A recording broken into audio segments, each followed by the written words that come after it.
Winston Leonard Spencer Churchill was born on November 30th, 1874 at Blenheim Palace, Oxfordshire, England. This grand estate, with its sprawling gardens and majestic architecture, was a fitting birthplace for someone who would go on to leave an indelible mark on history. He was born into a life of privilege and aristocracy, surrounded by the opulence and grandeur that came with his family's status. The walls of Blenheim Palace echoed with the footsteps of nobility, and young Winston was no stranger to the trappings of wealth and power. His father, Lord Randolph Churchill, was a prominent politician descended from the Dukes of Marlborough. Lord Randolph's political career was both illustrious and tumultuous, and his influence on Winston was profound, though their relationship was often strained. His mother, Jenny Jerome, was an American socialite known for her beauty and wit.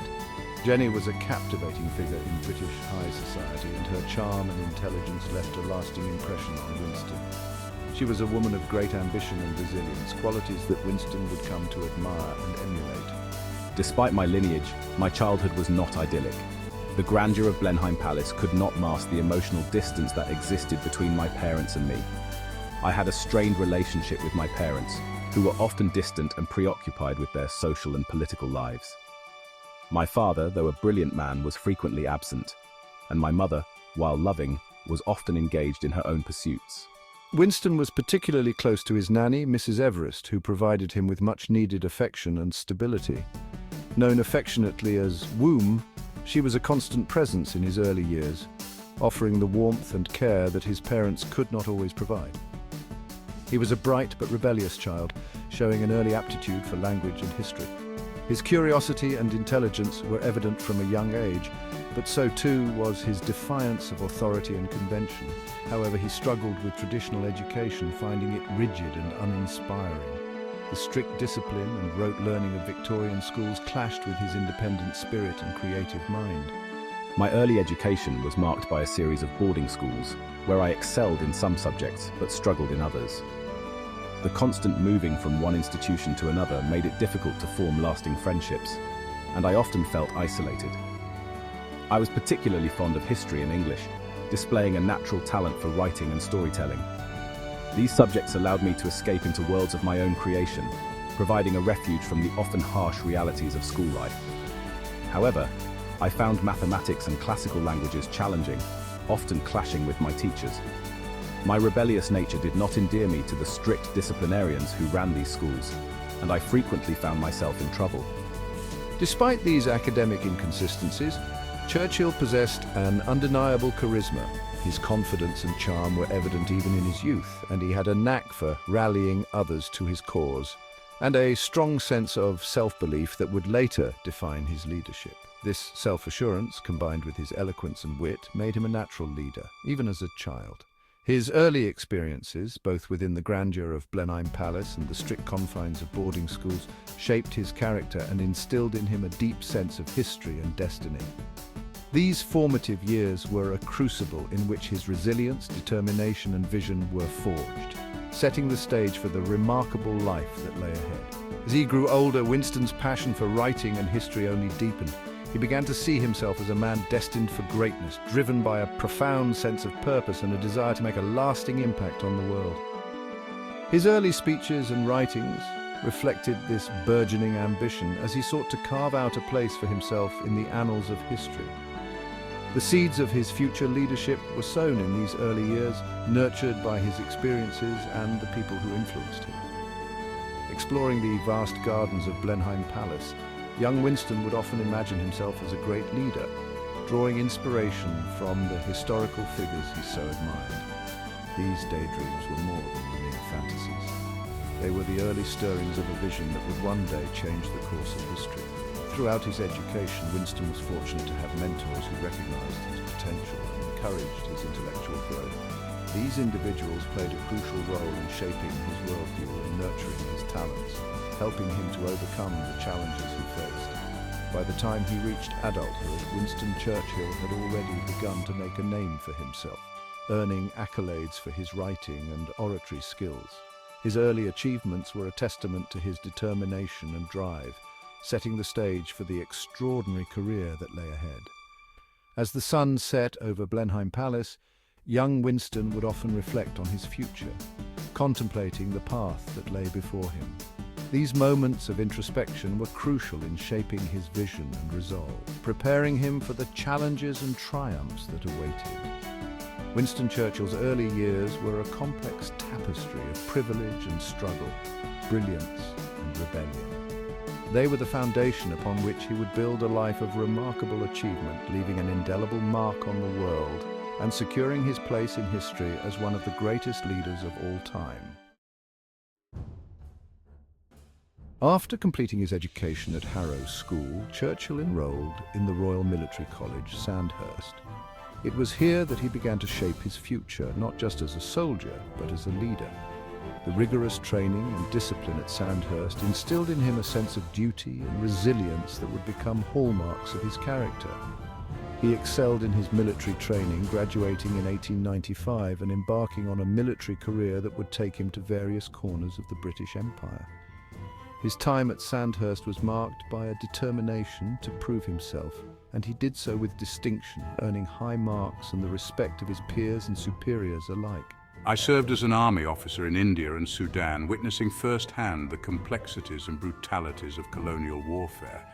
These experiences were eye-opening, exposing me to the harsh realities of military conflict and the intricate politics of empire. The challenges I faced in these distant lands tested my mettle and broadened my understanding of the world. I also worked as a war correspondent, sending vivid dispatches from the front lines that captivated readers back home. My writings were not just reports. They were narratives that brought the distant battles to life for those who had never seen war. This role allowed me to hone my skills as a writer and communicator, skills that would serve me well in my political career. Churchill's experiences in the military and as a journalist fueled his ambition and honed his skills as a writer and orator. His ability to articulate his thoughts clearly and persuasively became one of his greatest assets. The discipline of military life and the creativity required for journalism combined to create a unique blend of pragmatism and vision in him. He published his first book, The Story of the Malakand Field Force, an account of his experiences in India, which garnered critical acclaim. This book was more than just a recounting of military exploits, it was a reflection of his analytical mind and his ability to convey complex situations in an engaging manner. The success of this book established him as a serious writer and thinker. In 1899, I resigned from the army and entered politics, winning a seat in Parliament at the age of 25. This transition from military to political life was driven by a desire to influence the direction of the nation. I believed that my experiences on the battlefield had given me insights that could benefit the country. As a young member of Parliament, Churchill quickly made a name for himself as a rising star in the Conservative Party. His speeches were marked by their eloquence and conviction, and he was not afraid to tackle controversial issues. His early years in Parliament were a time of learning and growth as he navigated the complexities of political life.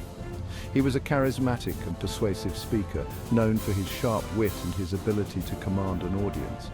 His oratory skills were not just about delivering speeches, they were about connecting with people, understanding their concerns and inspiring them with his vision for the future. This ability to communicate effectively was a key factor in his political success. However, my outspoken nature and willingness to challenge the status quo also made me enemies. I was not content to simply follow the party line. I believed in speaking my mind and standing up for what I thought was right. This often put me at odds with my colleagues, but I was determined to remain true to my principles. I clashed with members of my own party on issues such as free trade and social reform, earning a reputation as a maverick. These clashes were not just about policy, they were about the direction of the country and the values that should guide it.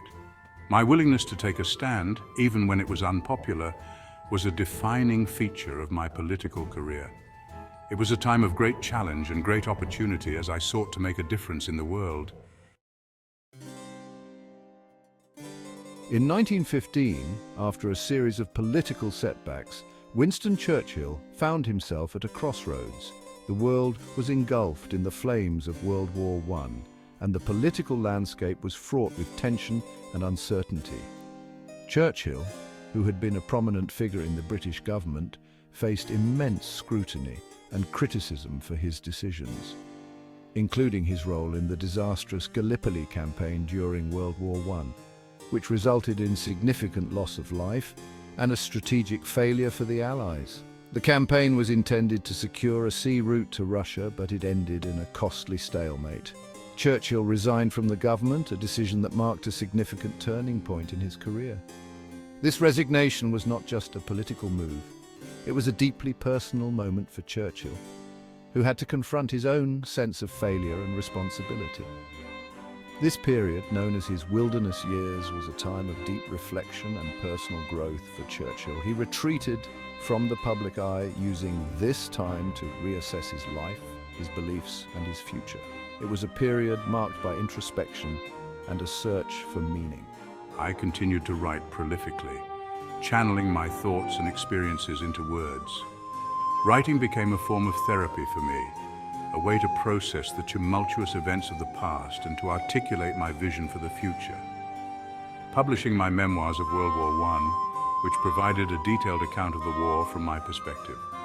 These memoirs were not just historical records, they were reflections of my own journey through the war, as well as biographies and historical works. My writings covered a wide range of topics, from the lives of great leaders to the intricate details of historical events. Each book was a labor of love, a testament to my enduring passion for history and literature. During this time, Churchill also devoted himself to his family. He found solace and strength in the company of his loved ones, who provided him with unwavering support and encouragement. He married Clementine Hosier in 1908, a union that would prove to be one of the most important and enduring relationships of his life. Clementine was not just a wife, she was a confidant, a partner, and a source of inspiration, and they had 5 children together. Each child brought joy and challenges, and Churchill took great pride in his role as a father. His family life was a sanctuary, a place where he could escape the pressures of the political world. I was a constant source of support and strength for Winston throughout his life, standing by his side through the highs and lows. Our partnership was built on mutual respect and unwavering loyalty, providing him with a stable home life amidst the turmoil of his political career. Our home was a place of refuge, where Winston could find peace and rejuvenation. Churchill's wilderness years were not without their challenges. He faced numerous obstacles, both personal and professional, that tested his resilience and determination. He faced criticism for his past political decisions, with many questioning his judgment and leadership. The media and political opponents were relentless in their scrutiny, adding to the weight of his burdens, and struggled to find his place in a rapidly changing world. The post-war era brought about significant social and political shifts, and Churchill had to navigate these changes while redefining his own role in the new order. However, this period of introspection and self-discovery allowed me to develop my ideas, hone my writing skills, and gain a deeper understanding of the world around me. It was a time of intellectual and emotional growth, and emerge as a more mature and thoughtful statesman. The lessons learned during these years would shape my future endeavors and prepare me for the challenges that lay ahead.